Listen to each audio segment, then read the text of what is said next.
Hi friends, നമ്മുടെ വീഡിയോയിലേക്ക് സ്വാഗതം. ഇനി ചൂലുണ്ടാക്കാൻ ആഗ്രഹമുള്ളവർക്ക് വേണ്ടിയുള്ളതാണ് ഈ വീഡിയോ.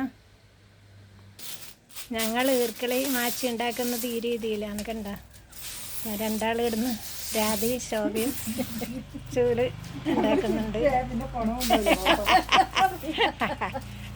ഇങ്ങോട്ട് നോക്കിക്കോ ശോഭ, ഒന്ന് കണ്ടോട്ടപ്പ. മക്കളെല്ലാം കപ്പങ്ങളെല്ലാം കാണിച്ചു.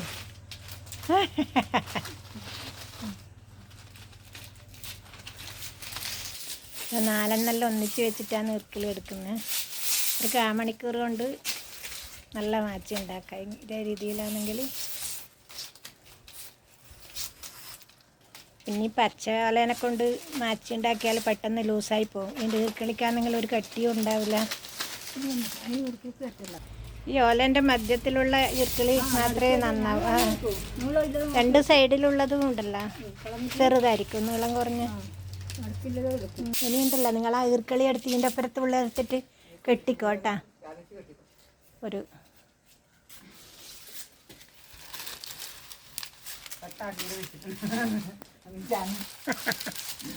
രണ്ടാളെ മുമ്പിൽ കുറച്ച് വെക്കാം. ഉതിർത്ത സാധനമില്ല, അത് സാരമില്ല, ഇത് മാച്ചിക്ക് മാത്രം. എല്ലാവരും നോട്ടെ, രണ്ടാളും ഓരോന്ന് കെട്ടിക്കോ. നല്ല കുട്ടിക്ക് കഴിച്ചെട്ടിക്കോ. കെട്ടല് വൃത്തി കെട്ടി അതിൻ്റെ തലയെല്ലാം പാകത്തിന് മുറിച്ചോട്ടാ. ഞാൻ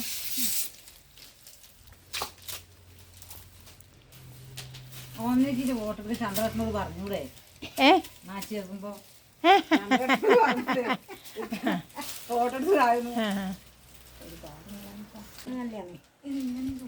ഒരാളെ ചൂല് റെഡിയായി. രണ്ടാളും കെട്ടാൻ തുടങ്ങി. അതല്ലേ,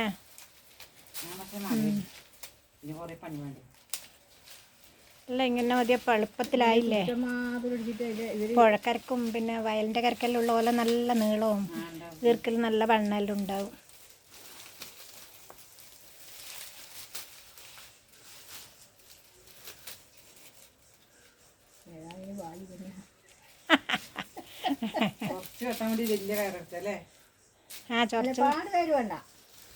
മറ്റേനെ കൊണ്ട് മുറിച്ചു കൊടുത്തേ. ശോഭേൻ്റെ മാച്ചി റെഡിയായി.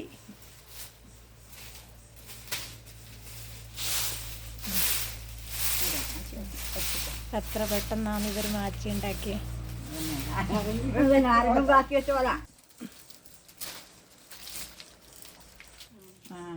വേണ്ട, ഇവർ 2 മണിക്കൂർ കൊണ്ട് 7 മാച്ചി ഉണ്ടാക്കി. മാച്ചി കെട്ടിയാൾ ഇത്